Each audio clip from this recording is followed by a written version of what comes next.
Kwa neema aliyokupa kuwepo tena mbele zake siku ya leo. Baba yetu na Mungu wetu, katika jina la Yesu Kristo, tuna kila sababu ya kulitukuza na kulinua jina lako uliye mkuu wa uzima.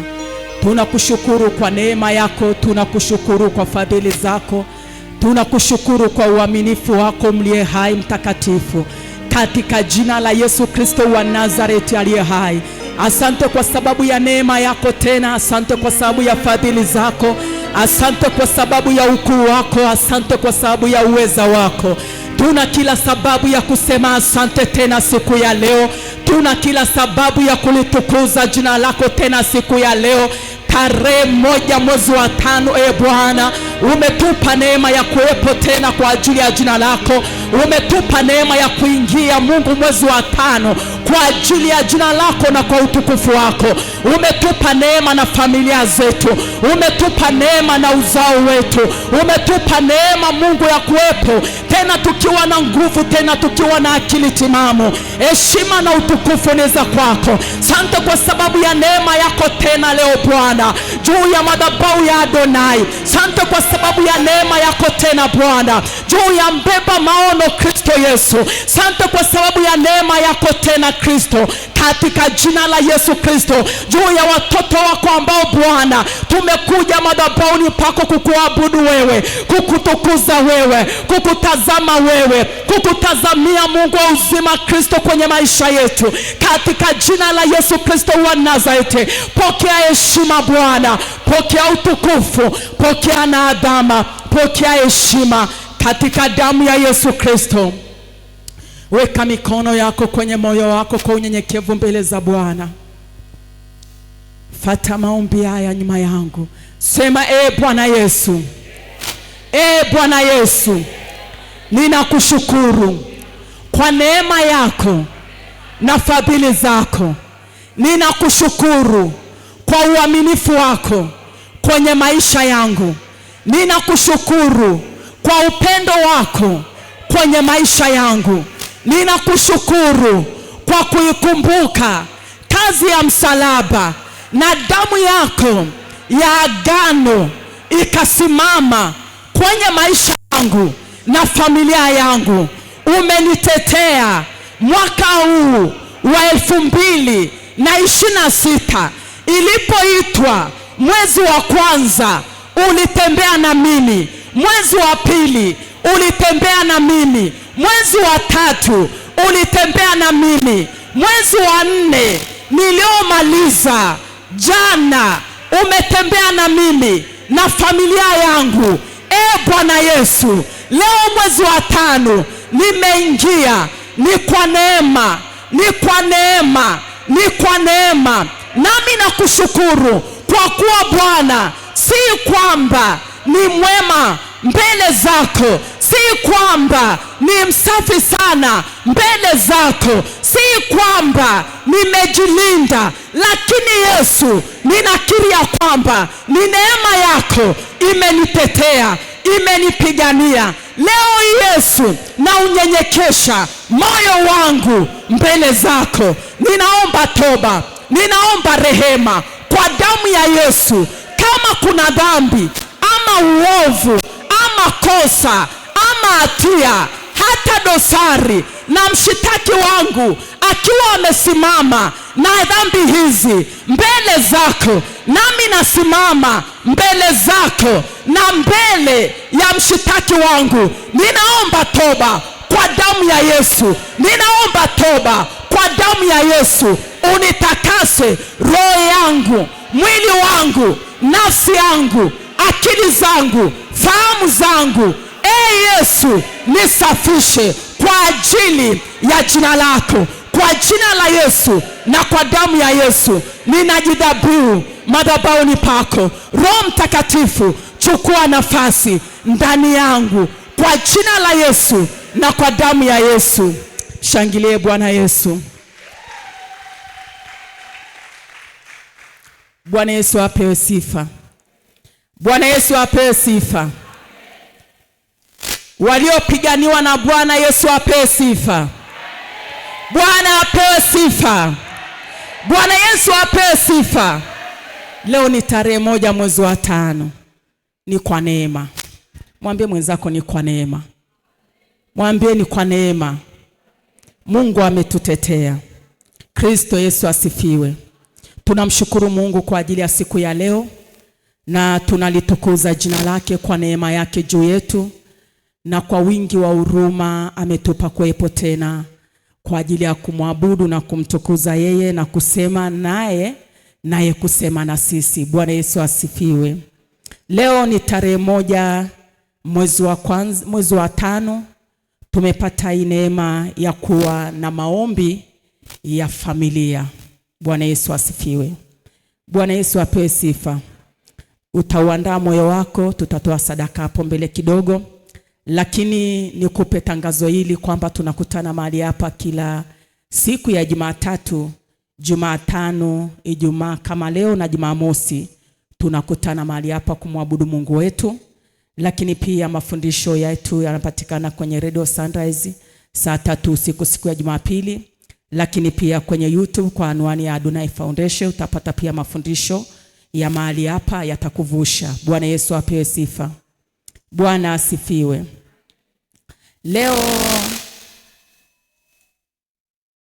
tangu jana tulikuwa Kigongoni kwa ajili ya zile sadaka zetu za kumjengea Bwana madhabahu pamoja na familia zetu. Kristo asifiwe. Kumjengea Mungu madhabahu kwenye familia zetu na kumkabidhi Mungu familia zetu na watoto wetu. Tulikuwepo jana kule, tumefanya kazi kwa sehemu, lakini pia mtumishi yuko kule kwa yale maombi ambayo tutayaomba akiwa ameshaanza maombi ya kumjengea Mungu madhabahu kwenye familia zetu. Kwa hiyo yuko kule kwa ajili ya maombi na tunaungana pamoja kwenye ulimwengu wa roho kwa ajili ya maombi ya siku ya leo ya kifamilia. Kristo Yesu asifiwe. Kristo Yesu asifiwe. Lakini bado kazi inaendelea kama uliahidi. Tafadhali sana Mungu akusaidie. Baadaye tuonane kwa ajili ya kutoa ahadi yako. Lakini pia kama hujaahidi kujengea Mungu madhabahu kule, unaruhusiwa ama pia unaruhusiwa kutoa sadaka yako. Kristo Yesu asifiwe. Funga macho yako, tumshukuru Mungu. Baba, ninakushukuru kwa sababu ya neema yako na kwa sababu ya muda huu tena ambao tumepata neema mbele zako ya kusema na kutafakari na kutafuta uso wako kwa ajili ya familia zetu. Roho Mtakatifu, ninakupa nafasi unitumie sawa sawa na mapenzi yako na makusudi yako. Fungua akili zetu tuweze kuelewa kile ambacho umekusudia siku ya leo. Katika jina la Yesu Kristo wa Nazareti. Amen. Fungua kitabu cha Waamuzi sura ya 6. Tutaenda kwa haraka tupate muda wa kuomba. Kitabu cha Waamuzi sura ya 6 tutazungumza kwa muda mfupi. Tutafungua pia kitabu cha Wafalme, tutaangalia maandiko yanazungumza wazi ni jinsi ambavyo unaweza ukamjengea Mungu madhabahu na Mungu akaketi kwenye familia yako kwa sababu ya madhabahu uliyomjengea. Tuna maombi ya kumjengea Mungu madhabahu kwenye ulimwengu wa roho, ili maombi yetu yakavae mwili kumwashikilia familia zetu, watoto wetu kwenye madhabahu ya Mungu aliye hai. Tunaangalia kwa habari ya mtumishi wa Mungu anaitwa Gideon. Biblia inazungumza kwenye Waamuzi sura ya 6 ule mstari wa 25 na 26. Biblia inazungumza kabla ya kufika 25 na 26, maandiko yanaweka wazi jinsi ambavyo wana wa Israeli walimilikiwa na kutaabishwa na kushikiliwa na Wamidiani. Na kwa sababu walishikiliwa na Wamidiani, Biblia inazungumza jinsi ambavyo walikuwa duni kwa sababu wametawaliwa na kushikiliwa na Wamidiani. Biblia inazungumza kwamba hata Mungu alipotazama apitishe wapi ukombozi, Biblia inaonyesha kwamba alimuona Gideoni, ambaye ukiangalia Gideoni malaika alimwendea kuzungumza naye, lakini akasema mimi ni mtu mdogo sana na familia yangu ni kabila dogo na mimi mwenyewe na familia yangu tu masikini. Lakini hapo Mungu aliamua kupita kuleta ukombozi kwenye familia ya Yoashi. Bwana Yesu asifiwe. Bwana Yesu asifiwe. Kwa sababu hiyo Gideoni alipokubali kumsikiliza Mungu na alipokubali kusikiliza maelekezo ya Mungu, Biblia inaonyesha jinsi ambavyo Mungu alimtumia akaleta ukombozi, si kwa kwenye familia ya baba yake Yoashi tu, lakini alileta kwa wana wa Israeli wote. Kwa hiyo unaposimama kwa ajili ya kusudi la Mungu kujenga madhabahu, Mungu atakutumia si kwa ajili yako tu, lakini kwa ajili ya familia nzima na ukoo mzima, hata na taifa zima. Kristo Yesu asifiwe. Kwenye mstari wa 25 maandiko yanasema, ikawa usiku huo Bwana akamwambia, mtwae ng'ombe wa baba yako, yaani ng'ombe wa pili wa miaka 7, ukaiangushe madhabahu ya Baali alionayo baba yako, ukaikate maashera ile iliyo karibu nayo. Mstari wa 26, ukamjengee Bwana Mungu wako madhabahu juu ya ngome hii kwa taratibu zake. Ukatwae yule ng'ombe wa pili na kumtoa awe sadaka ya kuteketezwa kwa kuni na ile ashera ulioikata. Bwana Yesu asifiwe. Hapa maandiko yanazungumza baada ya Gideon kukubali kufuata maelekezo ya Mungu, ama kumsikiliza malaika wa Bwana aliyetumwa na Mungu kwa ajili ya Israeli kwa Gideon, akaambiwa kubomoa madhabahu ili uweze kujenga madhabahu. Na kwa sababu baba yake ndiye alikuwa kuhani, ama baba yake ndiye alijenga ile madhabahu, kwa sababu ukifuatilia utaona jinsi ambavyo Gideoni kesho yake baada ya kubomoa madhabahu, watu wa mji walimtafuta, walichunguza na kupeleleza ya kwamba nani amebomoa madhabahu tulioijenga sisi, ambayo kwayo tunamwabudu Mungu wetu ambaye ni Baali, anayetusaidia labda hichi na kile. Lakini maandiko yanasema kwenye ufahamu wa Gideoni na akili ya Gideoni, aliamua kuvunja hiyo madhabahu kwa siri, kwa sababu aliogopa wanaoabudu ile madhabahu. Biblia inasema kwamba alipoamua alienda kubomoa usiku. Walipoamka asubuhi, kwa nini asubuhi? Kwa sababu wamezoea kutoa sadaka ama kufanya ibada asubuhi. Kwa hiyo walipoenda asubuhi kufanya ibada, wakajikuta ya kwamba hakuna madhabahu. Nani amebomoa madhabahu? Biblia inasema kwamba wakachunguza na kupeleleza, wakajua ni mtoto wa Yoashi. Wakamfuata wakamwambia, tupe mtoto wako kwa sababu amebomoa madhabahu. Lakini tayari Gideoni ana ulinzi wa Mungu. Kwa sababu gani? Biblia inasema Yoashi, pamoja na kwamba alikuwa anaabudu kwa ile madhabahu, alisimama kwa kinywa chake akatamka akasema, atakayemtetea Baali na auawe. Kwa nini? Na jana aliabudu pale na madhabahu amejenga yeye. Kwa nini akasema ya kwamba atakayemtetea Baali? Na yeye alikuwa anaabudu Baali. Kwa sababu tayari mbingu zimefunuka kwa ajili ya kuleta ukombozi. Kwa hiyo ghafla Yoashi akawa upande wa Gideoni na Mungu wa Gideoni. Bwana Yesu asifiwe. Kwa hiyo unaweza ukakaa ukafanya kile cha Mungu, isikusumbue kwamba itakuaje, kwamba vita ikainukaje? Maandiko yanasema Gideoni alipoamka kufanya kile cha Mungu, Mungu akaamua kwa upande wa Gideoni. Kwa hiyo walipotafuta kumpiga yule mkuu msimamizi wa madhabahu, akasema atakaye simama kumtetea Baali na uwawe. Kama Baali ni Mungu, na ajitetee mwenyewe. Bwana Yesu asifiwe. Bwana Yesu asifiwe. Huyu Yoashi alikuwa wapi hapa nyuma? Huyu Yoashi alikuwa wapi kusema kwamba kama Baali ni Mungu na ajitetee? Kwani hakujua kwamba ni Mungu? Alijua, anajua ni Mungu. Lakini alichokifanya Gideoni, Yoashi akagundua kwamba yuko Mungu mwenye uwezo mkubwa kuliko yule aliyekuwa anamwabudu. Kwa sababu kwa nini hizi nguvu alizozitumia Gideoni, hizi nguvu za Baali hazijaweza kupigana nayo? Sio rahisi sana. Lazima uwe na nguvu za Mungu. Na kwa sababu tunaye damu ya Kristo Yesu, mwana kondoo aliyechinjwa, tuna uwezo wa kubomoa madhabahu na tusipate madhara yoyote, na familia zetu zikapona. Kristo asifiwe. Kristo asifiwe.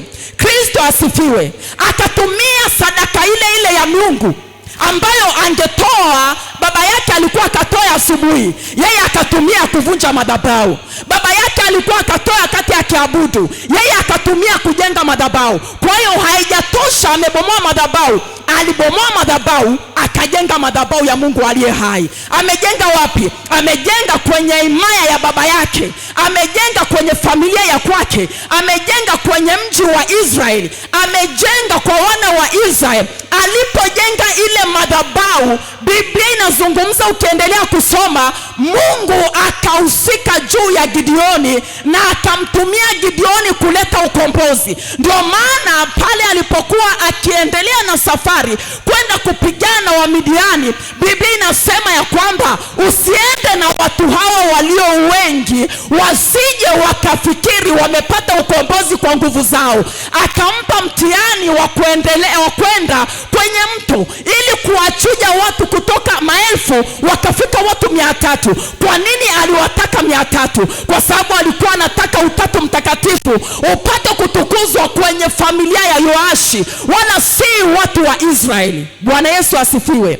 Ili kwamba jeshi la Israeli ikasema kwamba limepigana. Ndio maana umepatikana mtu mmoja. Biblia inasema namtafuta mtu.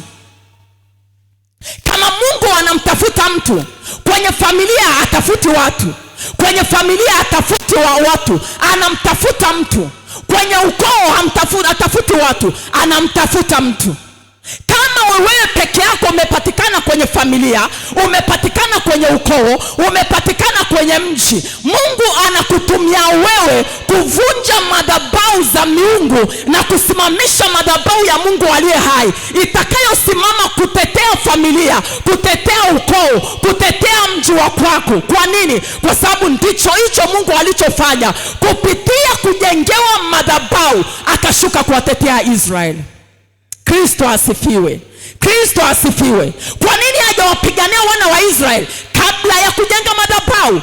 Kwa nini hajawapiga wa Midiani kabla ya kujenga madhabahu? Kwa sababu ile madhabahu imemkalisha Mungu kwenye nafasi, imemkalisha Mungu kwenye mioyo ya watu wa Israeli, imemkalisha Mungu katikati ya miungu. Wa Midiani walikuwepo na Mabaali walikuwepo, lakini ile madhabahu imemtambulisha Mungu kwenye familia ya Yoashi ya kwamba yuko mmoja aliyeinuliwa na Bwana kwa ajili ya kuleta ukombozi. Ndio maana Yoashi baba yake Gideoni alisema atakayefungua kinywa kumtetea Baali kuona uwawe, kama yeye ni Mungu ajitetee. Bwana Yesu asifiwe.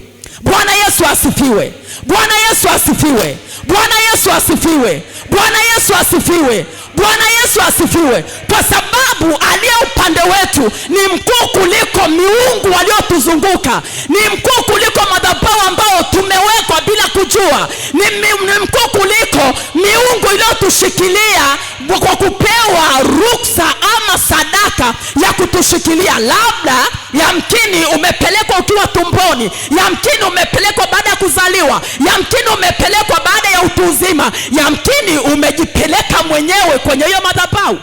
Lakini maandiko yanasema utakapobomoa madhabahu, mjengee Mungu madhabahu juu ya ngome hii. Kristo asifiwe. Kristo asifiwe. Kristo asifiwe. Kwa sababu kama walijenga madhabahu, lazima tubomoe madhabahu, tujenge madhabahu. Haleluya. Bwana asifiwe. Bwana asifiwe. Bwana asifiwe. Bwana asifiwe. Bwana asifiwe. Tuangalie kwa nini wale manabii walimuita Mungu wao. Fungua kitabu cha Wafalme wa kwanza sura ya 18. Wafalme wa kwanza sura ya 18:25. Utaona jinsi ambavyo Eliya alipambana na wale manabii. Kwa nini alipambana nao? Akasema kama Mungu ndiye Mungu mfateni, lakini kama ni Baali, nendeni kwa Baali. Kwa nini aliwaambia hivyo?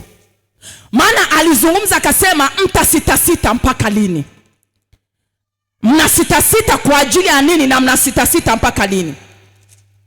Biblia inasema kwenye mstari ule wa 25, 18 Wafalme wa kwanza, Eliya akawaambia manabii wa Baali, jichagulieni ng'ombe mmoja mkamtengeneze kwanza, maana ninyi ndio wengi, mkalitie jina la Mungu wenu, wala msitie moto chini. Wakamtwaa yule ng'ombe waliyepewa, wakamtengeneza, wakamtengeza, wakalitia jina la Baali tangu asubuhi hata adhuhuri, wakisema, Baali utusaidie. Lakini hapakuwa na sauti wala aliyejibu. Nao wakarukaruka juu ya madhabahu walioifanya. Ikawa wakati wa adhuhuri, Eliya akawafanyia dhihaka. Bwana Yesu asifiwe. Bwana Yesu asifiwe. Eliya akawafanyia dhihaka namna ya kuwaita Mungu wao, yamkini hawajaita sawa sawa. Mstari wa 30 anasema, kisha Eliya akawaambia watu wote, nikaribieni mimi. Watu wote wakakaribia, wakatengeneza madhabahu ya Bwana iliyovunjika. Eliya akatwaa mawe 12 kwa hesabu ya kabila za wana wa Yakobo, aliyejiliwa na neno la Bwana na kuambiwa, jina lako litaitwa Israeli. Hapo chini anazungumza jinsi ambavyo, maandiko anazungumza jinsi ambavyo alipojenga ile madhabahu akawaambia waeke maji, ili kwamba wasije wakasema kuna kitu wametegesha pale chini, labda moto. Biblia inazungumza kwamba watu hawa Mabaali walitengeneza madhabahu, walijenga madhabahu.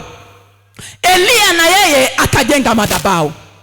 Hawa watu ni watu ambao walikuwa tofauti kwa imani yao. Mabaali walikuwa wanamwabudu Mungu wao Baali, ama manabii walikuwa wanamwabudu Baali, lakini Eliya alikuwa anamwabudu Mungu aliye hai. Alipojenga madhabahu na Eliya akajenga madhabahu, Eliya alikuwa anamwakilisha Mungu aliye hai na manabii walikuwa wanamwakilisha Baali. Kwa hiyo wamesimama pamoja. Biblia inasema kwamba Mungu wao akashindwa kuja. Kwa nini Mungu wao alishindwa kuja? Hakushindwa kuja kwa sababu walimwogopa Eliya. Hakushindwa kuja kwa sababu waliogopa wana wa Israeli.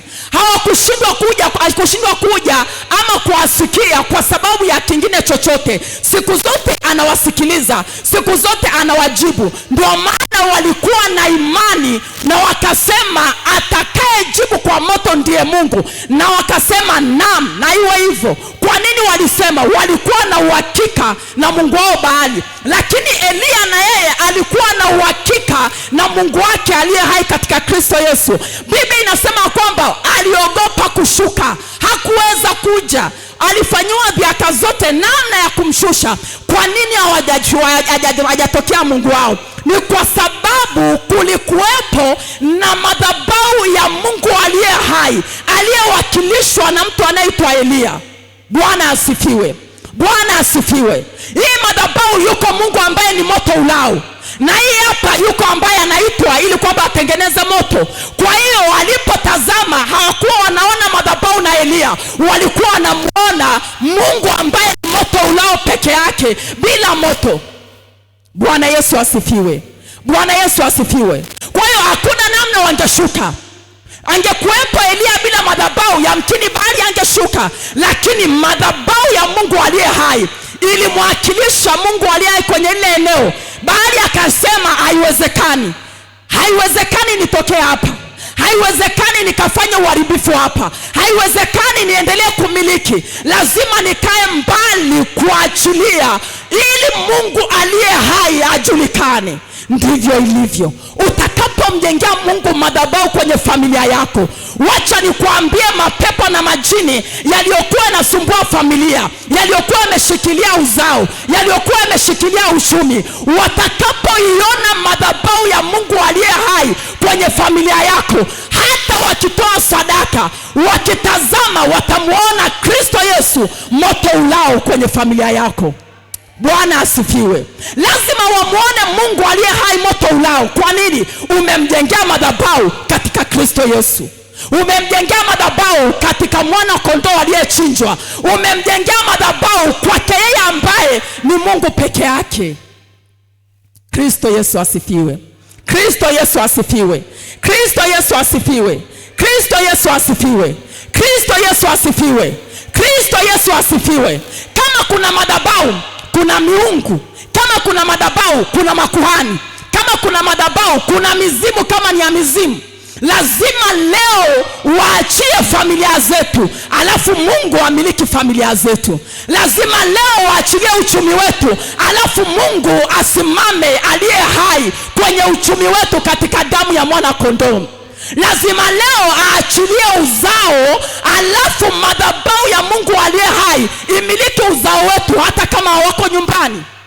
Kristo Yesu asifiwe. Kwa sababu tunayemwabudu katika Kristo amesema kwenye kitabu cha Ufunuo, naye akamnunulia Mungu watu wa kila kabila. Anatununua kutoka wapi? Anatununua kutoka kwenye madhabahu za giza. Anatununua kutoka kwenye madhabahu za umasikini. Anatununua kutoka kwenye madhabahu za miungu. Anatununua kutoka kwenye vifungo ambao tumefungwa tukashikiliwa. Kwa sababu hiyo Biblia inasema kwenye kitabu cha Kolosai, akisha kutununua kwenye ufunuo, anatuhamisha, anatuingiza kwenye madhabahu tunayojenga katika Kristo Yesu, anayemilikiwa na Kristo Yesu. Kwa hiyo tutafanikiwa, kwa hiyo tutatetewa, kwa hiyo tutapiganiwa. Kristo Yesu asifiwe. Kristo Yesu asifiwe. Kristo Yesu asifiwe. Kristo Yesu asifiwe. Kristo Yesu asifiwe. Nani yuko tayari kumjengea Mungu madhabahu? Simama mbele za Bwana. Simama mbele za Mungu tuombe. Ni kipengele kirefu lakini tuna muda wa kuomba.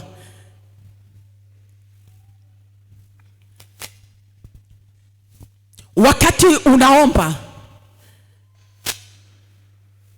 omba kwa imani kwamba ishi ninachokifanya kinatokea nikiwa hapa hapa.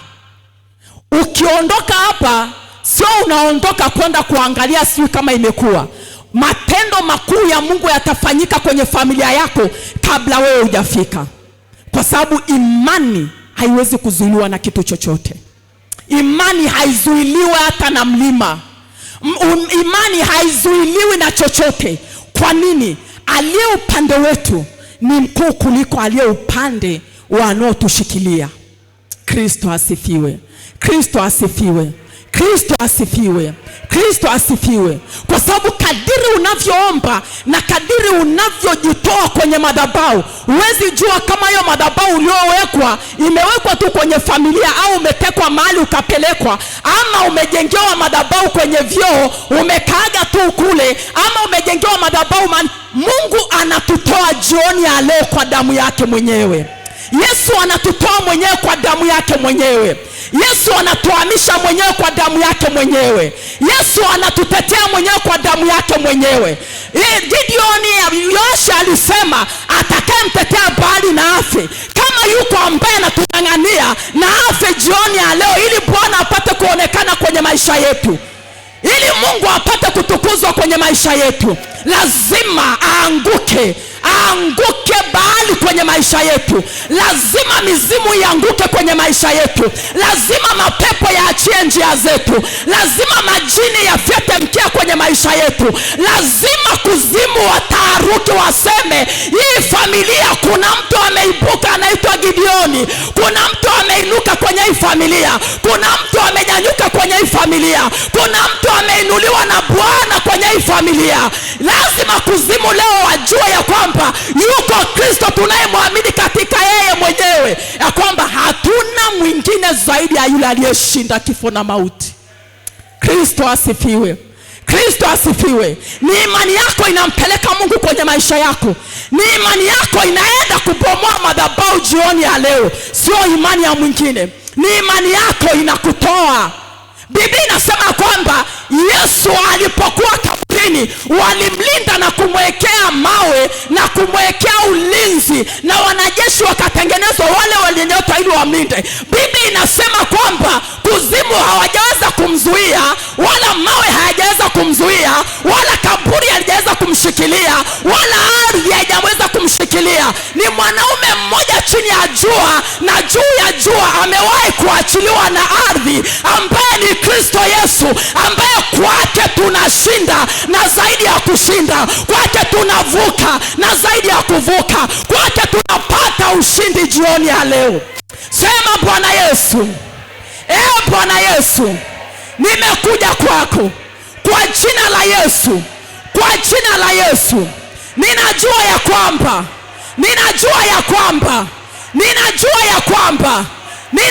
ya kwamba ulikufa ukafufuka kwa ajili yangu. Jioni ya leo ninasogea mbele zako kwa njia ya damu yako, nikisogeza moyo wangu na imani yangu mbele zako. Ninaomba toba, ninaomba rehema. Kama kuna mahali imani yangu imekuwa ndogo tena chini ya chembe ya haradali, ninaomba toba kwa damu ya Yesu. Maana umesema imani kama chembe ya haradali inahamisha milima. Nami nakusihi kwa jina la Yesu, kwa damu ya Yesu, jioni ya leo ninaposimama mbele zako, niko upande wako. Nisaidie kutoamini kwangu, niumbie imani sasa katika maombi ninayoyaomba kwa jina la Yesu na kwa damu ya Yesu. Bwana Yesu, nimesogea kwa damu ya Yesu, ninaisogeza familia yangu mbele zako, ninasogeza uzao wangu mbele zako, ninasogeza mume wangu mbele zako, namsogeza mbele zako kwa damu ya Yesu, namsogeza mbele zako wazazi wangu, ndugu zangu wa kike na wa kiume, ambao Bwana nimewaweka kwenye madhabahu yako kwa njia ya maombi, kwa njia ya maandishi, na majina yao nimeweka kwenye madhabahu niliyoijenga kwa sadaka ulionipa.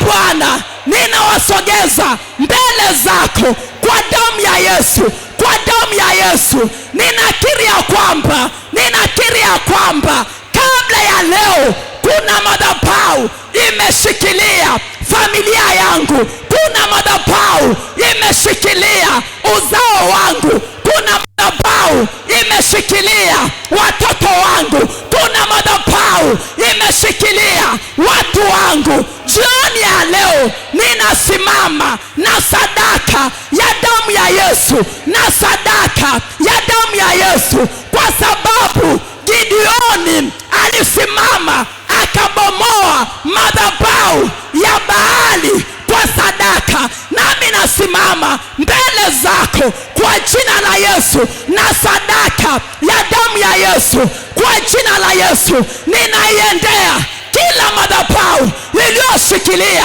familia yangu, kila madhabahu iliyoshikilia ndoa yangu, kila madhabahu iliyoshikilia watu wangu, kila madhabahu iliyoshikilia familia yangu, leo hii naiendea hiyo madhabahu kwa damu ya Yesu. Naiendea hiyo madhabahu kwa damu ya Yesu.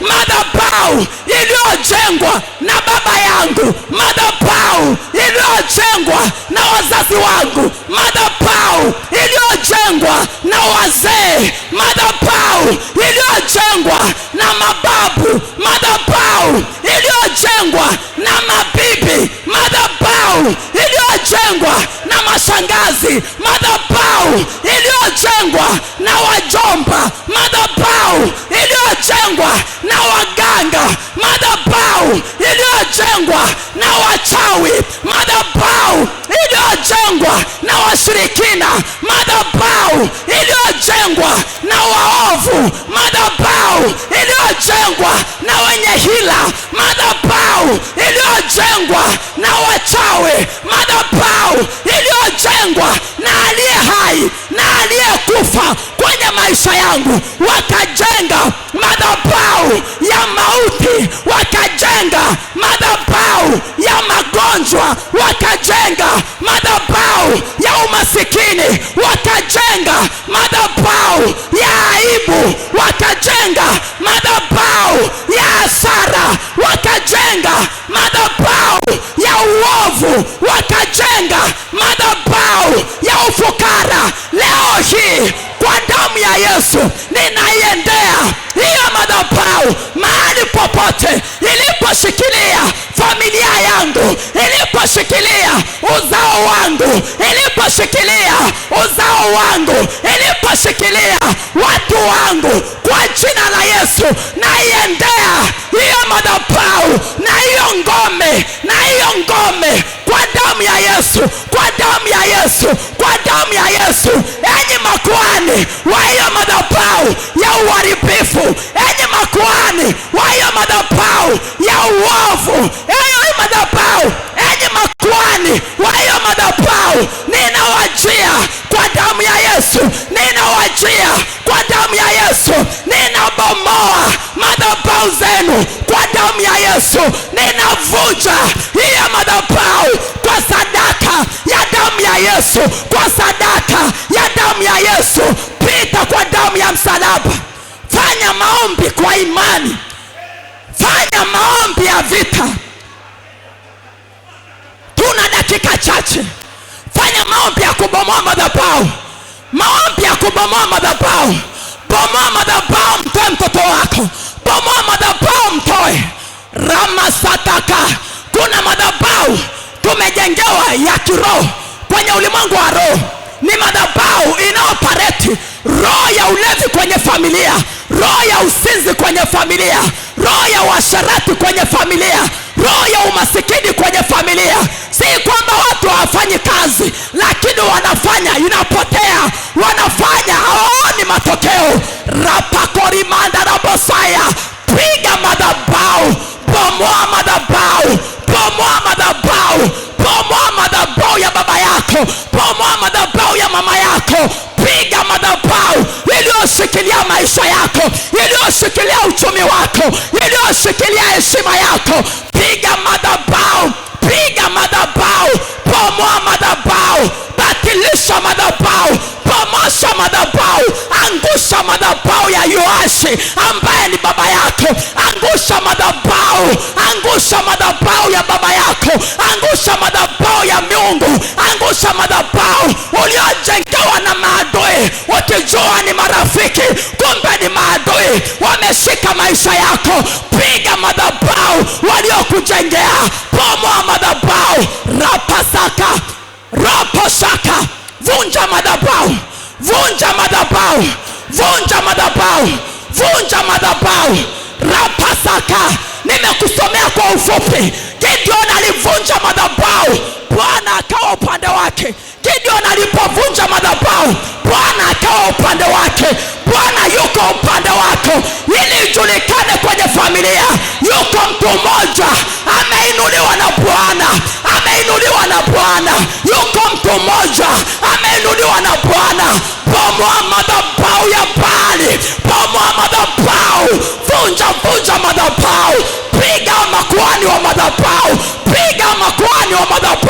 madhabahu kwenye familia, madhabahu kwenye ukoo, madhabahu kwenye uzao, madhabahu upande wa mume wako, madhabahu upande wa mke wako, madhabahu mahali popote walipokushika, piga madhabahu kwa jina la Yesu Kristo wa Nazareti.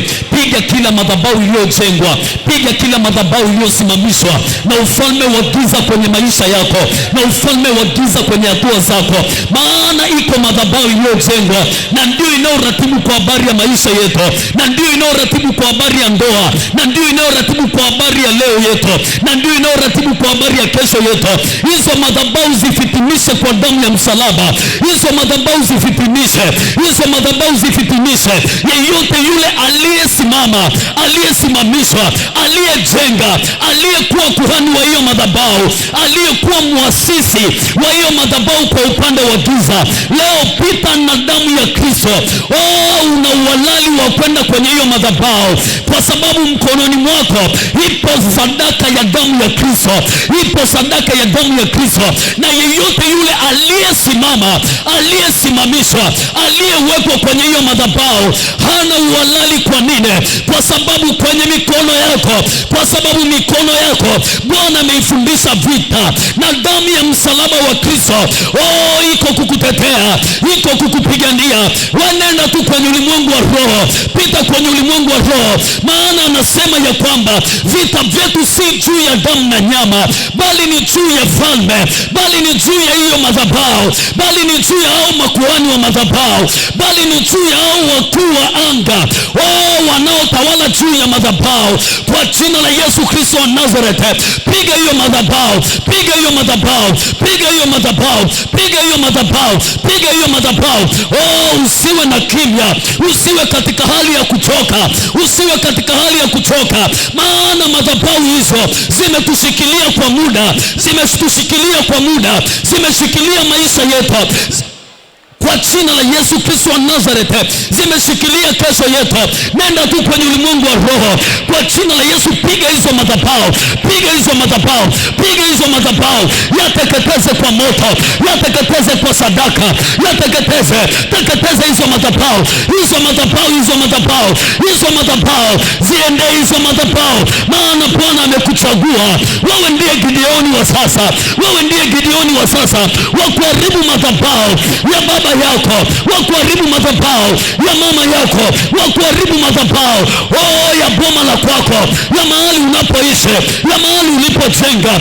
Pita na damu ya Yesu, pita na damu ya Yesu. Haribu, haribu, haribu, haribu, haribu, haribu, haribu, haribu, haribu, haribu kwa jina la Yesu. Haribu hizo madhabahu, haribu hizo madhabahu. Na yeyote yule ambaye amesimama mbele yako ili kukuzuia usitoke kwenye hiyo madhabahu, pita na damu ya Yesu, pita na damu ya Yesu, pita na damu ya Yesu, pita na damu ya Yesu. Piga haribu, piga haribu, bomoa, bomoa, bomoa, bomoa waliosimamishwa hapo, waliokaa hapo, kwa jina la Yesu Kristo. My Jesus, omba kwa jina la Yesu, omba tena kwa jina la Yesu. Fanya vita, fanya vita na hizo madhabahu, fanya vita na hizo madhabahu, fanya vita, fanya vita, fanya vita, fanya vita. Hizo madhabahu zipigwe, hizo madhabahu zipigwe, hizo madhabahu zipigwe, zipigwe kwa jina la Yesu, zipigwe kwa jina la Yesu. Madhabahu ambazo zinashikilia hatma, madhabahu ambazo zinashikilia nyota, madhabahu ambazo zinashikilia ndoa, madhabahu ambazo zinashikilia utumishi wetu, pita na damu ya Kristo, pita na damu ya Kristo, pita na damu ya Kristo. Haribu, haribu, haribu, haribu, haribu, haribu, haribu. Kwa jina la Yesu piga, kwa jina la Yesu piga, kwa jina la Yesu piga, piga hizo madhabahu, hizo madhabahu zilizojengwa, hizo madhabahu kwa jina la Yesu. Kuna mahali Bwana anataka uende, lakini madhabahu, Mungu akamwambia Gideoni, nenda kavunje madhabahu ya baba yako ili ukanitumikie, ili ukawatoe wana wa Israeli kwenye mikono ya Wamidiani. Kuna mahali hautaenda kama hiyo madhabahu itasimama, kuna mahali hautafika kama hiyo madhabahu itaendelea kukumiliki. Itamiliki watoto wako, itamiliki mume wako, itamiliki mke wako. Nenda na damu ya Yesu, nenda na damu ya Yesu, nenda na damu ya Yesu. Vunja vunja vunja vunja, yakate kata hayo maashera, kata kata hizo nguzo za madhabahu, kata kata kata kata kata kata kata kata hizo nguzo za madhabahu. Hayo majoka yaliyosimamishwa kama nguzo, yakate yakate yakate yakate yakate yakate yakate yakate. Oh, hayo majoka, hizo ng'ombe zilizosimama kama mizimu, zilizosimama kama maashera, yakate kate yakate kate yakate kate yakate kate. Rapa sakata rapa baba baba rika pandorobo sakata rika ndorobo sekete. Ya riba ya ribu ya ribu ya riba. Piga piga piga piga piga piga piga piga piga piga piga piga kwa jina la Yesu, kwa jina la Yesu. Kuna kitu kinafanyika. Endelea kupiga, endelea kupiga, endelea kupiga kwa Yesu Kristo, kwa jina la Yesu Kristo, kwa jina la Yesu Kristo wa Nazareti. Panda juu yao kwa jina la Yesu Kristo wa Nazareti. Chukua ule upanga wa Bwana kwa jina la Yesu Kristo wa Nazareti. Biblia inasema Gideoni akavunja madhabahu, akakata na maashera kwa jina la Yesu Kristo.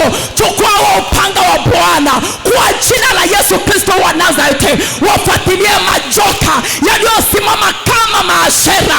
Ropo sakara masaka ribako ya masaya ndarabosaya.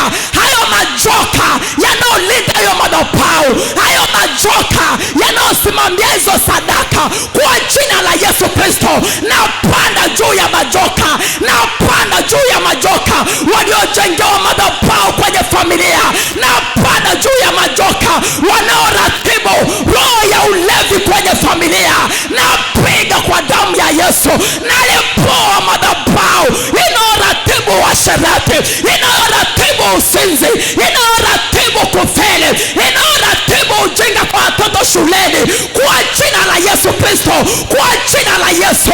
Na piga madhabahu, na lepoa madhabahu inaoratibu magonjwa kwenye familia, na lepoa madhabahu, na piga madhabahu inaoratibu magonjwa, inaoratibu magonjwa kwa watoto wa kike, kwa watoto wa kiume kwa jina la Yesu. Na piga kwa damu ya Yesu, na piga kwa damu ya Yesu. Ninaoratibu ulevi, na piga kwa damu ya Yesu. Ninaoratibu masikini, ninaoratibu ufukara, ninaoratibu madeni, ninaoratibu kupoteza kwa jina la Yesu. Lepoa madhabahu, piga madhabahu, pomosha madhabahu. Rapasaka. Wewe ndio unajua familia yako imekaaje, wewe unajua umekwama wapi, wewe ndio unajua umekwama wapi. Piga madhabahu, piga madhabahu kwa jina la Yesu, kwa jina la Yesu, kwa jina la Yesu. Enyi mizimu kwa sura ya ng'ombe, enyi mizimu kwa sura ya ng'ombe, enyi mizimu kwa sura ya majoka, enyi mizimu kwa sura ya namna yoyote kwa jina la Yesu. Hiyo madhabahu inayokupa nafasi kwenye maisha yangu, kwenye familia yangu, na pomoa, na pomoa, na pomoa kwa damu ya mwana kondoo. Hiyo madhabahu inayokupa walale, na pomoa kwa damu ya mwana kondoo. Hizo sadaka zinazokuketisha na zinajisi, na badilisha, na teketeza kwa damu ya mwana kondoo, kwa damu ya mwana kondoo, kwa damu ya mwana kondoo. Roho ya hasara, roho ya hasara, roho ya hasara, roho ya hasara, roho ya hasara, roho ya kupoteza, roho ya umasikini, roho ya kupoteza, roho ya umasikini uliyejengewa madhabahu kwenye njia zangu, uliyejengewa madhabahu kwenye familia yangu, uliyejengewa madhabahu, roho ya kukataliwa, roho ya kukataliwa, roho ya kusauliwa. Raposaka madhabahu, pomoka kwa jina la Yesu, na kupomoa kwa jina la Yesu. Roho ya magomvi kwenye ndoa inaoratibiwa na madhabahu, roho ya magomvi, roho ya mauti kwenye ndoa, mauti ya kiroho, mauti ya kiuchumi, mauti ya mahusiano, mauti ya mawasiliano, napiga kwa damu ya Kristo, kwa damu ya Kristo.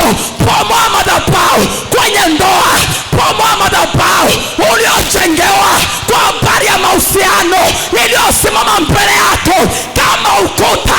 Haikupi hatua, haikupi kuonekana, haikupi kupiga hatua, haikupi furaha. Bomoa madhabahu. Mtu wa Mungu, omba, wacha utani, omba. Kuna kitu kinafanyika, kuna kitu kinafanyika. Omba. Kuzimu kumetaharuki kwa sababu tunatoka, kwa sababu familia inatoka.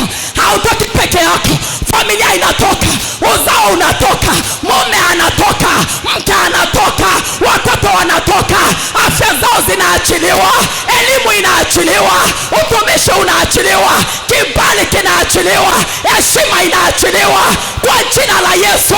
Inaachiliwa.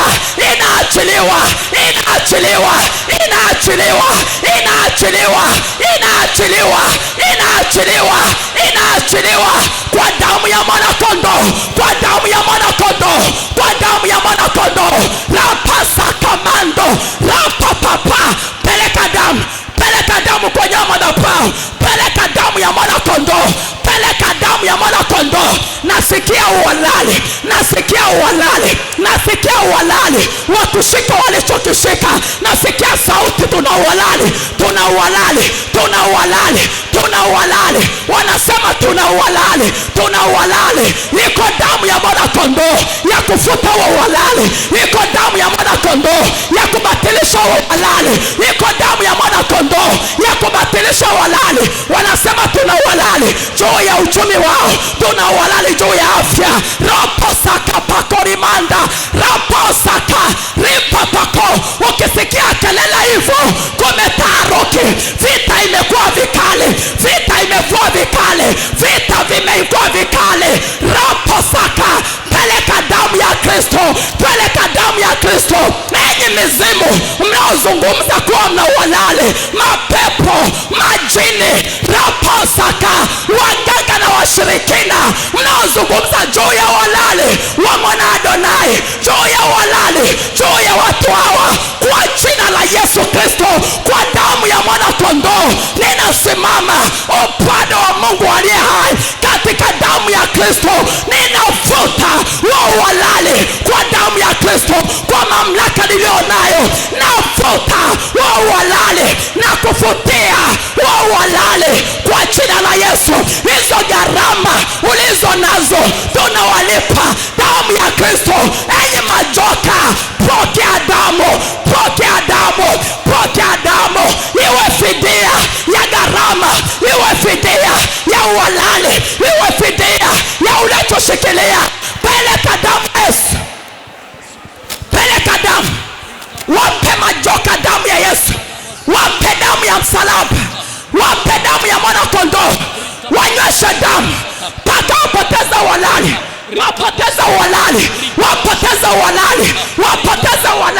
wapoteza uhalali juu ya uzao wako, wapoteza uhalali juu ya heshima yako, wapoteza uhalali kwenye ofisi yako, wapoteza uhalali kwenye utumishi wako, wapoteza uhalali kwenye kibali chako, wapoteza uhalali kwenye ndoa yako, wapoteza uhalali. Peleka damu ya Kristo, peleka damu. Wape majoka waliokaa kwenye malango ya familia, kwenye malango ya ndoa, kwenye malango ya mahusiano, yakidai mabaya, yakidai aibu, yakidai febea, yakidai shutuma, yakidai kukataliwa.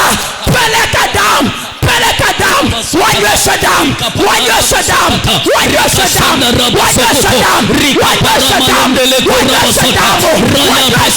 sekete ripa paparobo sakata ripa sata para mambo saka.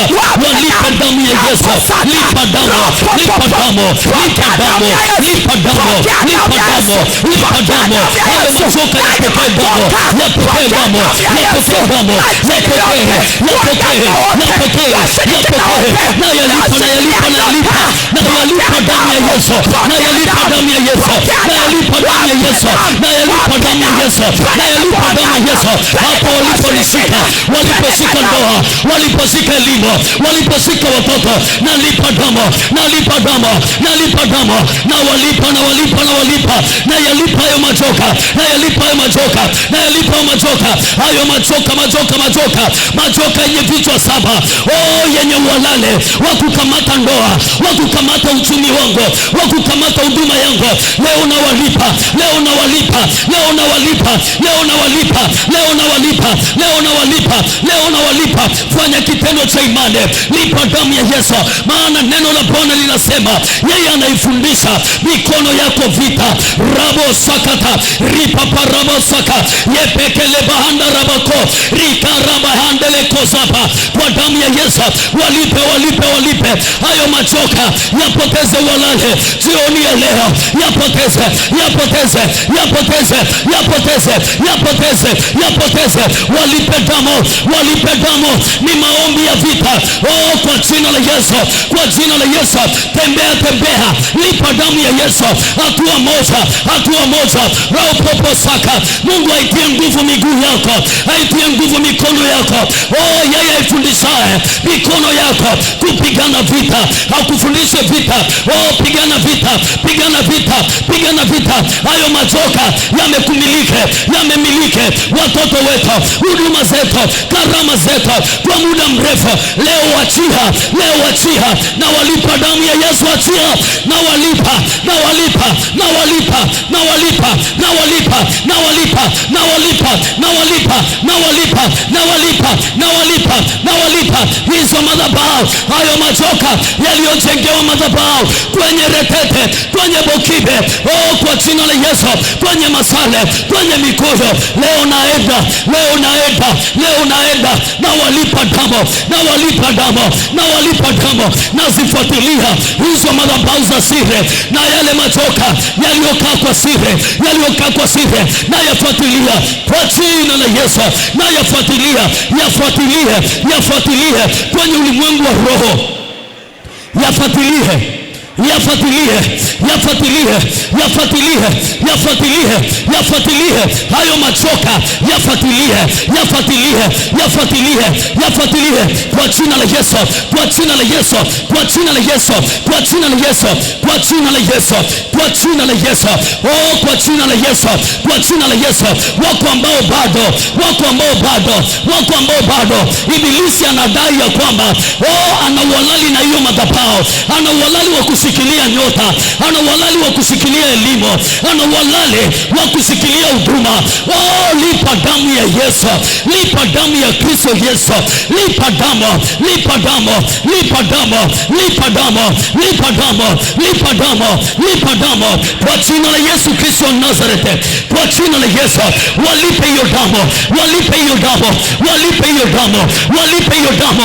Hayo mapepo, hayo majini yenye uhalali yaliyokushikilia, yaliyoshikilia huduma, karama, vipawa, leo leo leo leo leo leo leo leo yapoteze uhalali, yapoteze uhalali, yapoteze, yapoteze, yapoteze, yapoteze, yapoteze, yapoteze, yapoteze uhalali, yapoteze uhalali.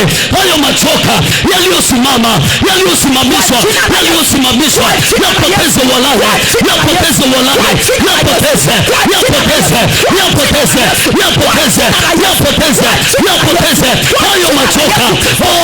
Wachawi, waganga, washirikina wenye uhalali wapitia sadaka, leo hii, leo hii, leo hii, leo hii wapoteze uhalali, wapoteze uhalali kwa jina la Yesu, kwa jina la Yesu, kwa jina la Yesu, kwa jina la Yesu, kwa jina la Yesu.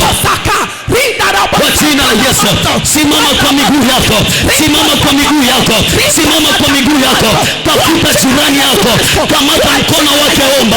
Kamata mkono wake, omba. Aliye dhaifu, na msaidie mwingine. Raba saka. Raba saka. Ripa paraba. Waka pariaba. Winda raba saka. Winda raba saka. Raba saka. Waya paraba saka. Winda raba kurama saka. Tunapiga, tunaharibu, tunateketeza kwa jina la Yesu.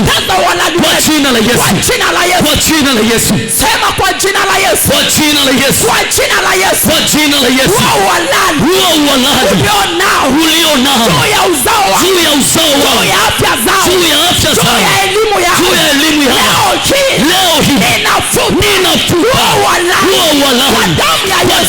Kwa damu ya Yesu. Huo uhalali ulio nao kwenye maisha yao ninafuta kwa damu ya Yesu. Huo uhalali ulio nao juu ya ndoa yao ninafuta kwa damu ya Yesu. Huo uhalali ulio nao juu ya utumishi ulioitiwa Kristo Yesu ninafuta kwa damu ya Yesu. Huo uhalali ulio nao kutengeneza magonjwa kwenye familia ninafuta kwa damu ya Yesu. Ninafuta kwa damu ya Yesu. Ninafuta roho ya magonjwa, ninaondoa lango wa malango yao, naondoa roho ya magonjwa kwenye malango yao, kwenye malango yao ya kiuchumi. Natangaza ukombozi kwa damu ya Yesu. Kwa damu ya Yesu. Enyi majoka mliokaa kwenye maisha yangu, kwa jina la Yesu. Kwa jina la Yesu. Kwa jina la Yesu. Kwa jina la Yesu. Kwa jina la Yesu. Kwa jina la Yesu. Kwa jina la Yesu. Kwa jina la Yesu. Kwa jina la Yesu. Kwa jina la Yesu. Kwa jina la Yesu. Kwa jina la Yesu. Enyi majoka, enyi majoka, enyi majoka mliokaa kwenye malango ya kiroho, kwenye malango ya kiuchumi, kwenye malango ya elimu, kwenye lango la afya, kwenye lango la utumishi. Leo hii nashusha moto, nashusha moto kwa damu ya Yesu. Anisha mikono yako juu, nyanyua mikono yako juu. Nyanyua mikono yako juu kwa imani. Biblia inasema wana wa Israeli walipopigana vita, Mungu alikuwa pamoja na wao. Wa maadui walipojaribu kukimbia, Biblia inasema Mungu akawapiga kwa silaha za mawe kutoka kwenye madhabahu yake mwenyewe. Biblia inasema waliopigwa na mawe kutoka mbinguni wengi kuliko wale waliopigwa na wana wa Israeli. Iko nguvu ya moto unaotoka kwenye madhabahu ya mbinguni. Tutaachilia juu ya majoka yaliyopewa kazi ya kukufuatilia, kufanya upelelezi kwenye maisha yako, kukwamisha mawazo yako, kukwamisha mipango yako, kwa jina la Yesu Kristo. Nikisema kwa jina la Yesu, sema moto. Kwa jina la Yesu Kristo. Nikisema kwa jina la Yesu, sema fire. Sema fire. Kwa jina la Yesu. Fire. Kwa jina la Yesu. Fire. Kwa jina la Yesu. Fire. Kwa jina la Yesu. Fire. Kwa jina la Yesu. Fire. Kwa jina la Yesu. Fire. Kwa jina la Yesu. Fire. Kwa jina la Yesu. Fire. Juu ya majoka. Fire. Juu ya majoka. Fire. Juu ya majoka. Fire. Wanaopeleleza maisha yangu. Fire. Juu ya wachawi. Fire. Juu ya washirikina. Fire. Juu ya waovu. Fire. Juu ya uganga. Fire. Juu ya uchawi. Fire. Kwa jina la Yesu. Fire. Kwa jina la Yesu. Fire. Kwa jina la Yesu. Fire. Kwa jina la Yesu. Fire. Juu ya mizimu. Fire. Juu ya mizimu iliyotengeneza roho ya magonjwa, roho ya magonjwa, roho ya magonjwa, roho ya umasikini, roho ya hasara, kwa jina la Yesu. Kwa jina la Yesu. Enyi majoka, enyi majoka, leo hii shika moto kwa jina la Yesu. Kwa jina la Yesu. Enyi majoka kwenye malango ya ndoa, kwenye malango ya uchumi, kwenye malango ya utumishi, kwenye malango ya elimu yao, kwenye malango ya afya, kwenye malango ya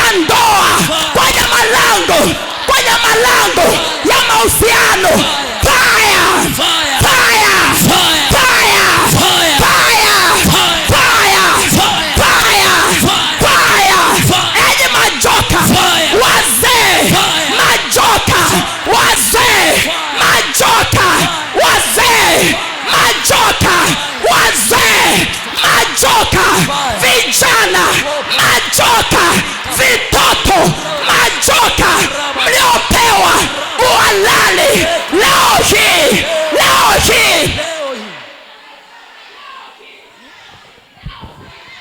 leo hii, leo hii, leo hii, leo hii, leo hii, nashusha moto, nashusha moto, shusha moto, teketeza, shusha moto, teketeza.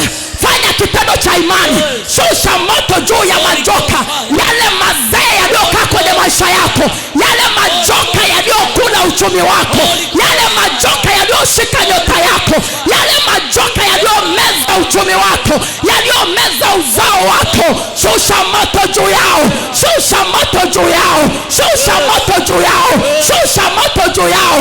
Moto unawaka, moto unawateketeza, moto unawateketeza kwenye hiyo madhabahu, kwenye hiyo madhabahu, kwenye hiyo madhabahu, kwenye hizo madhabahu. Unaachiliwa, uzao unaachiliwa, uchumi unaachiliwa, kibali kinaachiliwa, ripasaka, utumishi unaachiliwa, ripakorimanda, ajira yako inaachiliwa, raposaka, mume wako anaachiliwa, mume wako anaachiliwa, inakuwa ofa, inakuwa uzima, uzima unakuja kwa jina la Yesu. Sema kwa jina la Yesu, kwa jina la Yesu, kwa jina la Yesu, kwa jina la Yesu, kwa jina la Yesu, kwa jina la Yesu. Bwana Yesu, Bwana Yesu, nimebomoa madhabahu kwa jina lako, kwa jina lako, na kwa damu yako, na kwa damu yako. Nimekata maashera kwa jina lako, kwa jina lako, na kwa damu yako, na kwa damu yako, na kwa damu yako. na kwa damu yako. Nami Bwana, Nami Bwana, kwa jina la Yesu, kwa jina la Yesu, kwa jina la Yesu, kwa jina la Yesu.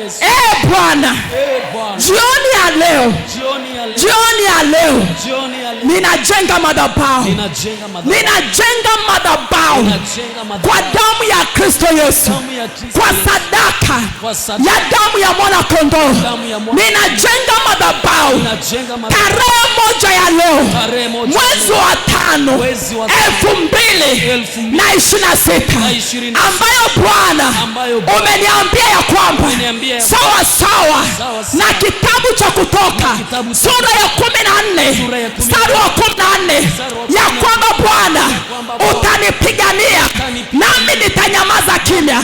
Nami jioni ya leo kwa jina la Yesu ninakujengea madhabahu kwenye familia yangu, maana Bwana Gideoni alipojenga madhabahu, baada ya kubomoa madhabahu ulisimama upande wake, ulisimama upande wake.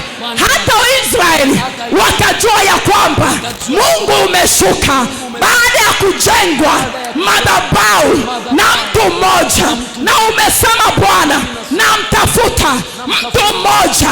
Leo hii umenipata mimi Rozi, mtu mmoja kwenye familia, kwa damu ya mwana kondoo, kwa damu ya Yesu, na kujengea madhabahu kwenye familia yangu, kwa damu ya Yesu, na kujengea madhabahu kwenye familia yangu, kwa damu ya Yesu, na kujengea madhabahu kwenye familia yangu, kwa damu ya Yesu, na kujengea madhabahu kwenye familia yangu, kwa damu ya Yesu, na kujengea madhabahu, madhabahu ya amani, madhabahu ya uzima, madhabahu ya mafanikio, madhabahu ya utukufu, madhabahu ya damu ya Yesu iliyobeba heshima yangu, iliyobeba kibali changu, iliyobeba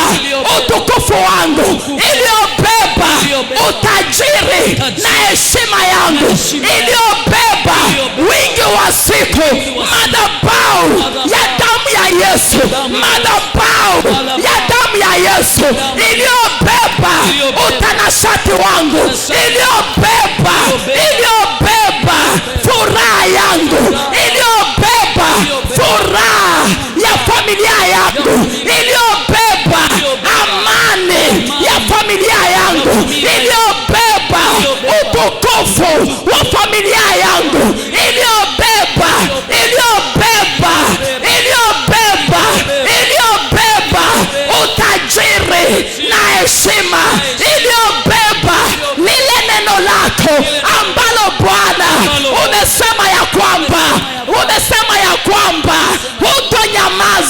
wala utatulia, utanyamaza wala utatulia kwa habari ya maisha yangu.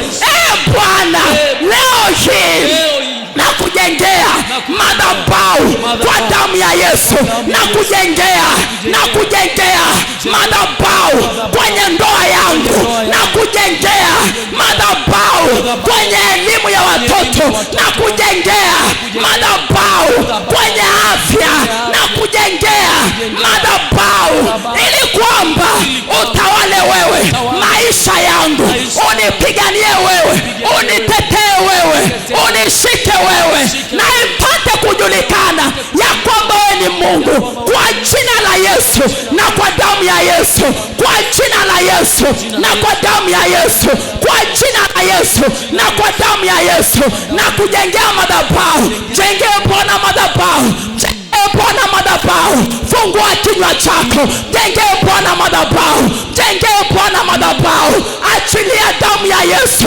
kujenga madhabahu kwa sadaka ya damu ya Yesu, ukiambatanisha na sadaka ulioitoa, ikajenga madhabahu kigongoni, ikajenga madhabahu kigongoni, ikajenga madhabahu kigongoni, ikajenga madhabahu kigongoni, ikamwaga zege kwenye madhabahu ya kigongoni, ikanyanyua tofali kigongoni, ikanyanyua nguzo kigongoni. Ropo sakaramanda risa pakoko rimanda rabosaya risa takamando. Hata kama hujatoa ya kigongoni, lakini iko sadaka umewahi kusogeza mbele za Bwana kwa ajili ya kazi yake, kwa ajili ya kazi yake, achilia damu ya Yesu. Jenge Bwana madhabahu kwenye maisha yako, jenge Bwana madhabahu, jenge Bwana madhabahu kwenye familia yako, jenge Bwana madhabahu kwenye uzao wako, jenge Bwana madhabahu juu ya afya ya watoto, jenge Bwana madhabahu juu ya utumishi wako, jenge Bwana madhabahu juu ya ndoa yako, jenge Bwana madhabahu, jenga madhabahu, jenga madhabahu. Fungua kinywa, jenga madhabahu, fungua kinywa, jenga madhabahu, jenga madhabahu. Umebomoa madhabahu, jenga madhabahu. Umeharibu madhabahu, jenga madhabahu. Umeharibu madhabahu, jenga madhabahu. Rapasaka mando risa pakoko rinda rabosaya rapasaka. Tumia damu ya mwana kondoo. Biblia inasema Gideoni alichukua sadaka ambayo ingetolewa asubuhi, akamjengea nayo Mungu madhabahu. Chukua sadaka ya damu ya mwana kondoo aliyekufa kwa ajili yetu, akafufuka, yuko mbinguni, ameketi mkono wa kuume wa Mungu. Ni sadaka inayopita sadaka zote. Jenge Bwana madhabahu kwenye familia yako, kwenye familia yako. Hiyo madhabahu itapigana, hiyo madhabahu itafanya vita, hiyo madhabahu itapigana. Ropo saka. Elia alijenga madhabahu, Elia alijenga madhabahu, Baali akashindwa kusogea, majini akashindwa kusogea. Ropo saka. Hiyo madhabahu unaoijenga, madhabahu unaoijenga itakuwa mwisho wa mizimu kukusumbua. Ropo saka. Maana wakija kwenye maisha yako watakuta madhabahu, watakuta Kristo kwenye madhabahu, watakuta nyumba ina madhabahu. Roho ya mauti ikija inakutana na madhabahu. Ropo saka manda robo saka. Roho ya ulevi ikinyemelea tena inakutana na madhabahu. Kristo Yesu Bwana. Ropo saka manda. Ndio maana Baali aliogopa kuwajibu wale manabii, aliogopa kuja kwa wale manabii. Kwa nini? Kwa sababu madhabahu imejengwa na aliyejenga madhabahu yuko hapo. Mwenye madhabahu akaja. Acha nikwambie, unapojenga madhabahu, Kristo Yesu anakuja kukaa hapo, anakuja kumiliki kwenye familia, anakuja. Unasema nini kwa habari ya utumishi, kwa habari ya ndoa, kwa habari ya uchumi, kwa habari ya mahusiano, kwa habari ya uzao, kwa habari ya elimu ya watoto, kwa habari ya elimu yao, kwa habari ya afya zao, kwa habari ya utumishi wako? Jenga madhabahu. Mwenye madhabahu atapigana vita. Sini amesema nitawapigania nanyi mtanyamaza kimya. Jenga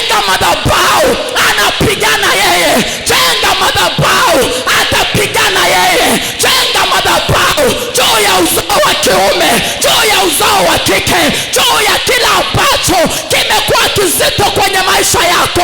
Mjengee Bwana madhabahu, mjengee Bwana madhabahu. Utashangaa, aliyekuwa analewa alewi, aliyekuwa msinzi ataacha usinzi, aliyekuwa anapata hasara ataacha kupata hasara. Maisha yatabadilika, akifanya kazi ataona matokeo. Kwa nini? Madhabahu imejengwa na Gideoni, madhabahu imejengwa na mtu mmoja. Robo shataka rapopokuri amanda rikando robo saya. Jenga madhabahu sakata rikamando robo saka kwa jina la Yesu Kristo. Ni siku ya historia mpya, ni siku ya historia mpya ya madhabahu ya Bwana kujengwa kwenye maisha yako. Ni siku ya historia mpya, ni siku ya historia mpya, ni siku ya historia mpya. Andika historia mpya ya kwamba leo nimejenga madhabahu kwa ajili ya watoto wangu, kwa ajili ya mume wangu, kwa ajili ya kesho yao, kwa ajili ya watoto wangu, kwa ajili ya ndoa yangu. Kwa jina la Yesu, andika rekodi ya kwamba leo hii nimemjengea Bwana madhabahu kwenye uchumi, nimemjengea madhabahu kwenye ndoa, nimemjengea madhabahu, nimemjengea madhabahu, nimemjengea madhabahu, nimemjengea madhabahu. Mahali hapa tunapoomba, mahali hapa kiko kitendo cha kiimani kinachofanyika pale Kigongoni cha kujenga madhabahu, cha kujenga madhabahu, na yale majina yako kwenye madhabahu, yako kwenye madhabahu, yako kwenye madhabahu. Hebu simama, ungana na watumishi wa Bwana, ungana na baba yetu kule Kigongoni kumwambia Bwana, leo imewekwa historia mpya, leo imewekwa historia mpya ya madhabahu yako, ya madhabahu yako. Mwambie Bwana, nimekujengea hekalu. Mwambie Bwana, nimekujengea madhabahu. Mwambie Bwana, nimekujengea madhabahu. Ninaungana na baba yetu, tunaungana na baba yetu kwenye madhabahu ya Kigongoni, mahali ambapo panafanyika kitendo cha kiimani. Jioni ya leo Baba kukujengea madhabahu, Baba kukujengea madhabahu, Baba kukujengea madhabahu, Baba kukujengea madhabahu, mahali ambapo utashuka mwenyewe kuja kuzungumza nasi. Utashuka mwenyewe, utashuka mwenyewe, utashuka mwenyewe. Yesu, ninakujengea madhabahu. Yesu, nakujengea madhabahu. Yesu, nakujengea madhabahu. Nakujengea madhabahu ya amani kwangu na familia yangu. Nakujengea madhabahu ya amani Tanzania. Parabasata eria mandorobo sekete. Nakujengea madhabahu ya kuinuliwa, nakujengea madhabahu ya kuinuliwa kwa uchumi wangu, ya kuinuliwa kwa watoto wangu, ya kuinuliwa kwa ndoa yangu, ya kuinuliwa kwa mke wangu. Parabasaka, nakujengea madhabahu ya kuinuliwa kwa madhabahu ya Adonai. Rina mandorobo saka elia baandere kurabasaka. Yesu, nakujengea madhabahu ya kuhifadhiwa, ya kulindwa, ya kutunzwa, ya kupiganiwa na Bwana. Nakujengea madhabahu Yesu, nakujengea madhabahu, nakujengea madhabahu Bwana wangu, nakujengea madhabahu, nakujengea madhabahu ya amani, mahali ambapo utashuka kukutana na familia yangu, utashuka kukomesha umaskini, utashuka kukomesha aibu, utashuka kukomesha aibu. Utashuka Jehova, utashuka Jehova, utashuka Jehova, utashuka Jehova, utashuka Jehova. Ninakujengea madhabahu, nakujengea madhabahu na ile sadaka Bwana iliyosimamishwa Kigongoni, iliyosimamishwa mahali hapa, ikasimame Bwana, ikasimame Jehova, ikasimame Jehova, ikasimame Jehova, kupiga kelele kama ile ya Kornelio. Ikasimame Bwana kupiga kelele kama ile ya Kornelio kwenye madhabahu, kwenye madhabahu, kwenye madhabahu, kwenye madhabahu. Yesu, Yesu, Yesu, Yesu, Yesu, Yesu, Yesu, Yesu. Zilikuwa zipo sadaka zinazopiga kelele, lakini leo Bwana tumesimama na sadaka, tumesimama na sadaka itakayopiga kelele kwenye madhabahu, kwenye madhabahu, kwenye madhabahu, kwenye madhabahu. Ukiweza kushika na sadaka ya kwako ya leo, rikamando robo saka karabasekete ripa robo seke, kwa jina la Yesu, kwa jina la Yesu. Chukua sadaka yako mbele za Mungu. Chukua sadaka ya kumjengea Mungu madhabahu. Chukua sadaka yako ya kumjengea Mungu madhabahu. Chukua sadaka, njoo nayo kwenye madhabahu. Chukua sadaka yako, njoo nayo kwenye madhabahu. Tuje tufunge familia zetu kwenye madhabahu. Haya maombi yanafuatiliwa na baba na anaendelea kuomba. Kwa hiyo unapokuja madhabahuni, unakuja kufunga familia yako na majina yao kwenye madhabahu, kama ambavyo baba yuko kule akiwafunga na kuwaweka kwenye madhabahu. Njoo na sadaka yako kwenye madhabahu. Unaweza kupiga magoti na kushikilia madhabahu. Piga magoti, shikilia familia yako kwenye madhabahu. Shikilia yale majina uliyoandika kwenye madhabahu. Shikilia uzao wako kwenye madhabahu. Shikilia watu wa nyumbani kwako kwenye madhabahu. Shikilia wapendwa wako kwenye madhabahu. Washikilie kwenye madhabahu ya Mungu aliye hai. Washikilie kwenye madhabahu ya Mungu aliye hai. Washikilie kwenye madhabahu ya Mungu aliye hai. Wewe ndio unayejua uzao wako. Kama una sadaka, tafadhali njoo kwenye madhabahu. Usikae nyuma kwa sababu hauna sadaka. Njoo kwenye madhabahu. Njoo kwenye madhabahu. Anguka mbele za Mungu aliye hai. Anguka mbele za Mungu aliye hai. Anguka mbele za Mungu aliye hai. Anguka mbele za Mungu aliye hai. Njoo kwenye madhabahu. Njoo kwenye madhabahu. Mimina moyo wako mbele za Bwana. Mimina familia yako. Mwambie Mungu, sina mahali pa kukimbilia. Sina pa kwenda. Sina pa kuwapeleka. Sina pa kuwapeleka. Sina kwa pa kuwapeleka. Kwa sababu wewe ndio unayejua familia yako. Sema, ni wapi amekuchosha? Ni wapi umechoka? Ni wapi umefika mahali nasema laiti Bwana kama ungekuja. Ndio maana yule mwimbaji akasema, Bwana umekwenda njia gani? Umekwenda wapi? Moyo wangu unaacha na wewe. Njia gani umekwenda Bwana? Njia gani umekwenda Yesu? Njia gani umekwenda mtetezi? Njia gani umekwenda kuhani mwema? Ninaacha na wewe juu ya familia yangu. Mungu, nawaleta kwako. Nawaleta kwako. Kama ni ulevi, sema mbele za Bwana. Mwambie Yesu, nawafunga kwenye madhabahu. Wewe ndio unaweza kuwafunga na kuachanisha waache ulevi. Wewe ndio unaweza kuwasaidia. Wewe ndio unaweza kuwasaidia waache usinzi. Wewe ndio unaweza kuwasaidia. Madhabahu itasema. Madhabahu itapigana na hiyo roho ya ulevi. Madhabahu itapigana hiyo roho ya ushirikina. Madhabahu itapigana hiyo roho ya usinzi. Madhabahu itapigana. Kristo Yesu atafanya vita na roho za magonjwa. Kristo Yesu atafanya vita na roho za umasikini. Kristo Yesu atafanya vita. Roho saka waweke kwenye madhabahu. Wataje majina yao. Kama ukuwa umeandika, wataje kwenye sadaka yako.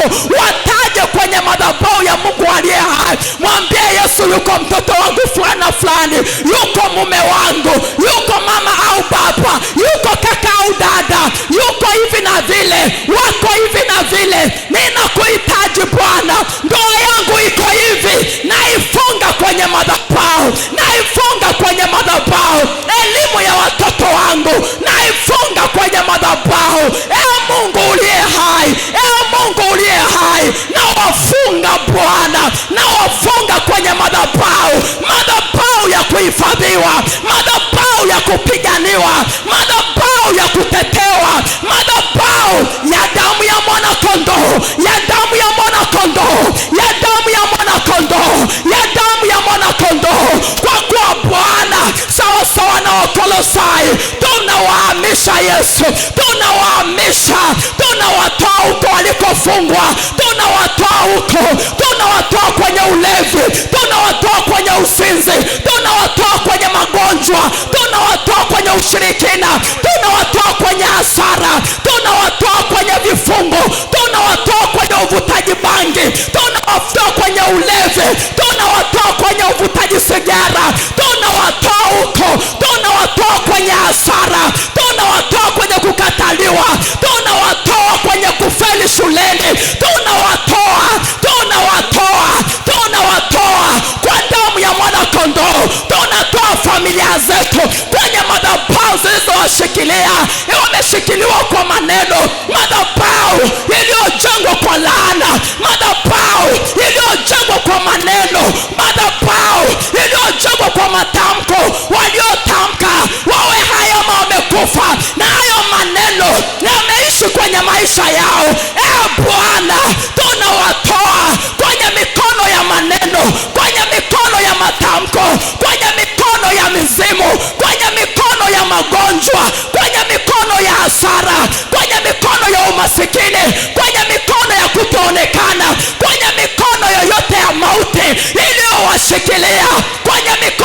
kufeli, kwenye mikono ya utukutu, kwenye mikono ya wizi, kwenye mikono ya udokozi. Tunawatoa, tunawahamisha, tunawahamisha, tunawahamisha, tunawahamisha, tunawahamisha, tunawaingiza kwenye madhabahu yako, tunawafunga kwenye madhabahu yako, tunawashikilia kwenye madhabahu, tunawafunga kwa sadaka ya damu ya mwana kondoo, kwa sadaka ya damu ya mwana kondoo, kwa sadaka ya damu ya mwana kondoo, kwa sadaka ya damu ya mwana kondoo. Tunawafunga Bwana, tunawafunga familia zetu, tunawashikilia kwenye madhabahu kwa jina la Yesu Kristo, kwa jina la Yesu Kristo, kwa jina la Yesu Kristo, kwa jina la Yesu Kristo, kwa jina la Yesu Kristo, kwa jina la Yesu Kristo wa Nazareti, kwa damu ya mwana kondoo.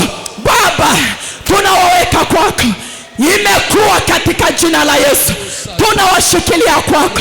Asante kwa uaminifu wako. Toa sadaka yako, weka sadaka yako kwenye madhabahu, shikilia familia yako kwenye madhabahu, iachilie kwenye madhabahu, wafunge kwenye madhabahu, weka sadaka kwenye madhabahu. Hauweki sadaka unaweka familia, hauweki sadaka unaweka uzao, unaweka majina yao, unaweka roho ya ulevi, unaweka na madhaifu yote iliyowabeba. Hiyo sadaka ya Kristo inasimama pamoja kuwatetea. Rabashaka ndorobo kuria masaya rika mandarapo kukuria masaka katikirima ndorobo saya rika takamandorobo sikamandarapo saya rapa kukuria ndarapo sikiria masaya rika takamandorobo kuria mashaka Taramaso tokoma na rikikiri ya mashaka rika pakorinda rabosaita kamando rikiri ya mashata kamanda rabosaya.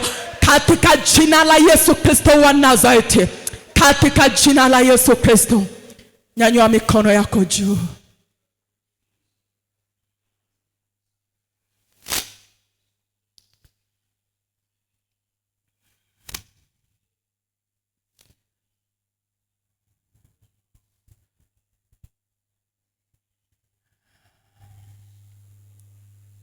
Kwa ajili ya jina langu mwenyewe. Bwana amefanya kwa ajili ya jina lake mwenyewe. Nasikia nimefanya kwa ajili ya jina langu. Nimefanya kwa ajili ya jina langu. Nimefanya kwa ajili ya jina langu. Inaonyesha kwamba jina la Bwana limekuwa linatajwa na kudharauliwa kwa sababu ya nguvu ya madhabahu ya kichawi iliyotushikilia. Anajibu anasema, nimefanya kwa ajili ya jina langu. Nimefanya kwa ajili ya jina langu. Nimefanya kwa ajili ya jina langu. Nimefanya kwa ajili ya jina langu. Nimefanya kwa ajili ya jina langu. Nimefanya kwa ajili ya jina langu. Bwana amefanya kwa ajili yake, wala si kwa ajili ya mtu, ni kwa ajili ya jina lake. Ukiona maana utaona kwa macho. Sema ni Bwana amefanya, ni Bwana amefanya. Historia mpya, historia mpya, ukurasa mpya, ukurasa mpya. Heshima tena, heshima tena, kibali, kibali tena, kibali tena, kibali tena. Kwa ajili yako Bwana, kwa ajili yako Bwana, kwa ajili yako Bwana. Shukuru Mungu, shukuru Yesu. Mwambie Yesu asante kwa kufanya kwa ajili yako. Mwambie Yesu asante maana nimeuona uso wako leo. Mwambie Yesu asante maana nimekuona kwenye familia yangu leo. Mwambie Yesu asante, asante, asante, asante. Unaondoka mtu mwingine kwenye familia yako ni mtu mwingine. Familia yako haiko tena kwenye mikono ya yule aliyeshikilia, yuko kwenye mikono ya Mungu aliye hai. Asante Yesu, asante Yesu, asante Yesu.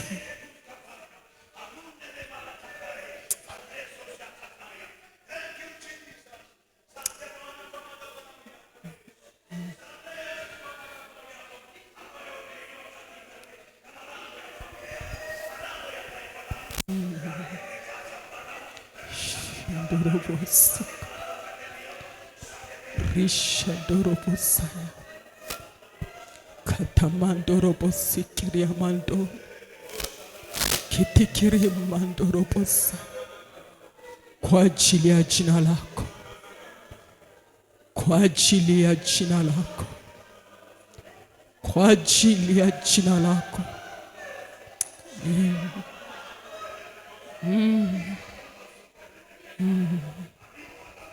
Kwa utukufu wako, kwa utukufu wako, kwa utukufu wako, kwa utukufu wako, kwa utukufu wako, kwa utukufu wako Bwana.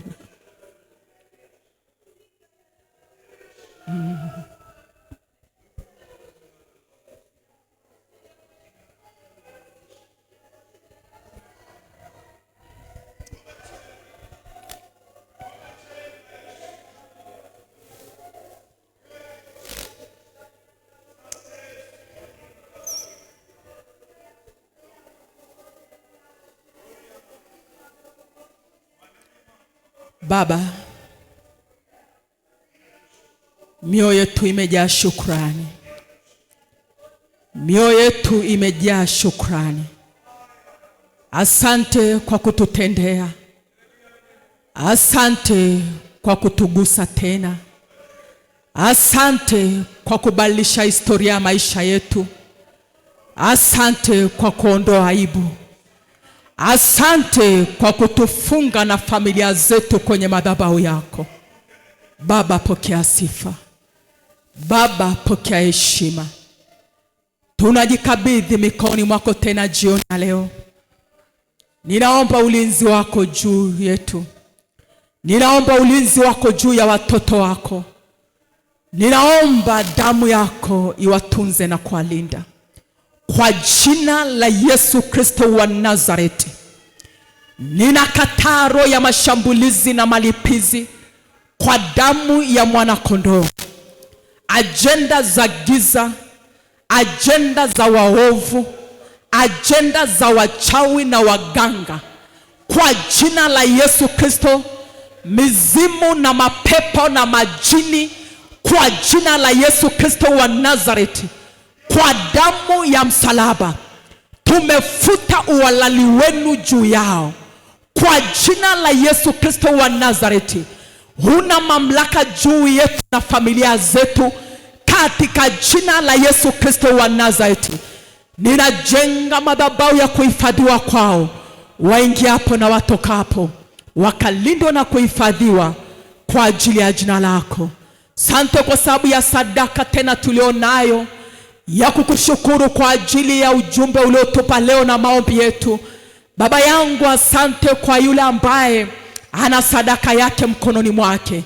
Naomba uwabariki, naomba uwatunze, naomba Yesu pokea sadaka zao, na hizi ambazo tumeziweka kwenye mikono yako Yesu, takabali na mioyo yetu kwa jina la Yesu Kristo wa Nazareti. Baba, tumeomba na kuamini. Baba, tunashukuru. Baba, tunakuadhimisha katika jina la Yesu. Naye mtu mmoja aseme amen. Hebu mshangilie Bwana Yesu, wewe uliye mshindi. Simama kwa ushindi, piga makofi ambayo hujawahi kupiga mbele za Mungu. Piga makofi ya ushindi mbele za Bwana. Piga makofi ya ushindi. Mizimu wasikie, madhabahu za giza wasikie, waganga wajua ya kwamba tunatambua uzima tulio nao, tunatambua ushindi tuliopata, tunatambua kuvuka tulikopata. Piga Bwana, piga makofi, shangilia mbele za Mungu aliye hai. Imekuwa kwa jina la Yesu Kristo, imekuwa kwa jina la Yesu Kristo, imekuwa kwa jina la Yesu, imekuwa. Barikiwe na Bwana, utunzwe na Bwana, uhifadhiwe na Bwana, utetewe na Bwana. Usisahau siku ya kesho kuwahi.